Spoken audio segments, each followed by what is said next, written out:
आज हम आपको सीधे लिए चलते हैं नीलांचल, जहां आज हम बात करेंगे मां कामाख्या की दिव्य गाथा के बारे में। जी हाँ, नमस्कार, मैं हूँ आपके साथ रितिका पांडे और आप देख रहे हैं न्यूज़ 21। देखिए, बहुत समय पहले की बात है जब ये संसार अपनी रचना के शुरुआती दौर में था। राजा दक्ष के यज्ञ कुंड से उठी सती की अग्नि ने महादेव को व्याकुल कर दिया था। भगवान शिव सती के पार्थिव शरीर को कंधे पर उठाए तांडव कर रहे थे, जिससे सृष्टि के अंत का खतरा मंडराने लग गया था। तब विष्णु ने अपने सुदर्शन चक्र से सती के शरीर के अंग अलग करे थे। जी हाँ, जैसे ही सती का योनि भाग नीलांचल पर्वत पर गिरा, वो स्थान ब्रह्मांड की ऊर्जा का केंद्र बन गया। कामदेव जिन्हें शिव ने भस्म कर दिया था, इसी स्थान पर आए और घोर तपस्या की। माँ की कृपा से उन्हें अपना सुंदर काम रूप वापस मिल गया। जी हाँ, और इस तरह से स्थान का नाम पड़ा माँ कामाख्या। जी हाँ, अब हम बात करेंगे जहां नरकासुर ने मां कामाख्या से जब रखा था विवाह का प्रस्ताव। नरकासुर का अहंकार कैसे मां ने अपनी चतुराई से विफल कर दिया।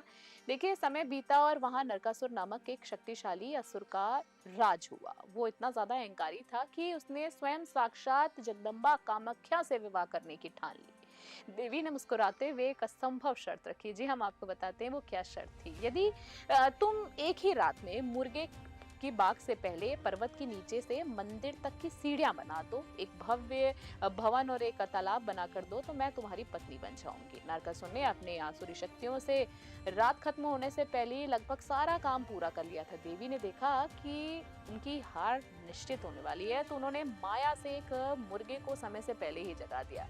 मुर्गे ने बात दी, नरकासुर हार गया और वो सीढ़ियां आज भी मेखेलौजा पथ यानी अधूरी पड़ी है, उस नाम से जानी जाती है। असुर के टूटे घमंड की कहानी तो ये थी। और अब हम उस प्रकृति के चमत्कार के बारे में बात करेंगे जिसको देखकर सब कोई अचंभे हो जाते हैं। जी हाँ, अम्बुबाची। कई बार आपने सुना है अम्बुबाची का रहस्य, हम आज आपको बताएंगे।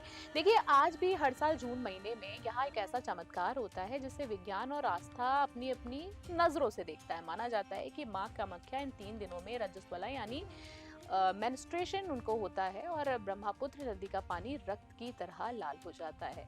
मंदिर के कपाट बंद कर दिए जाते हैं और पूरी प्रकृति थम सी जाती है। जी हाँ, चौथे दिन जब कपाट खुलते हैं तो भक्तों को प्रसाद के रूप में माँ कि अम्बुबाची वस्त्र यानी लाल कपड़ा मिलता है। कहते हैं जिसके पास ये वस्त्र है उस पर साक्षात माँ की छाया है। जी हाँ, तंत्र की काशी कहा जाता है और 10 विद्याओं की नगरी कहा जाता है। नीलांचल की इन पहाड़ियों में केवल कामाख्या नहीं बल्कि 10 महाविद्याएं बसती हैं, काली से लेकर कमला तक।